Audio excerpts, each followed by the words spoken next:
Ayun na, ito na, metal strip na natin to.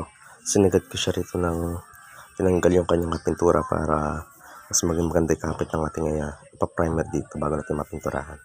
Dito hindi ko na to sinagad dito sa part na to, matibay naman. At the same time dito kasi aalsa tong part ng gilid. Mamasilyan ko ulit to para pumatag siya ulit. Tinanggal ko na rin yung kanyang mga drawers. Ito itsura ng kanyang loob. Ayan, talaga naman napakatagal na siguro na to na hindi napubuksan yung kanyang drawer. Kaya ganito nag-itsura ng loob niya. Napakarami niyang mga resibo. Yan, may carbon paper. Yan. Ayan, ito yung mga resibo niya. Talaga naman marami talagang pera pinasok to. Ayan, 6.3, 5K. Talagang libo talaga yung pinapasok ng pinakakahan na to. Ito na yung table na ginagawa natin. Bali na masilihan ko na siya. Yan, nililiha ko na siya ngayon ng tubig na may sabon. Yan, bago natin siya ulit i-primer. Then, naging full metal kasi ito lahat eh. Yan, natanggal ko na lang yung mga konting bako-bako. Yan, lihain lang natin siya ng tubig na may sabon with rubber.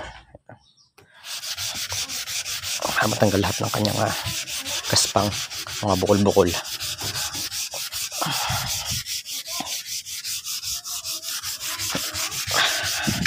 Tsagaan na talaga pagkaganitong trabaho.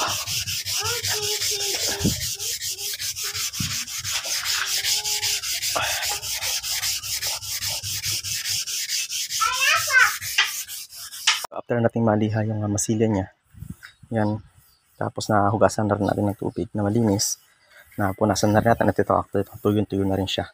Ipa-primer ko ulit siya. Yan. Ipa-primer ulit natin siya ng epoxy gray. Ito na nga yung ating epoxy gray. Yan, ito yung ating epoxy gray, pang primer dun sa ating tabletop. At the same time, sasalain natin siya para maging makinis yung kalabasan ng pagbuga natin. Yan, ito yung ating dineliver na pininturahan natin na table, steel table. Ayan, medyo na damage siya. Nire-retouch natin siya rito. Ayan, sabi ng client, kahit huwag na raw i-retouch, okay lang. Kasi kasama daw talaga yun sa delivery. Napakabait ni client, pero okay lang. I-retouch pa rin natin siya. Ayan. Kasama daw talaga sa delivery talaga yung nagkakaroon ng damage. Pero, niretouch pa rin natin siya. Ayan. Sana ganun lahat ng client. Mabait. Naiintindihan niya yung ating situation lalo sa pagde-deliver. Ayan. Ayan. Shout out kay ate.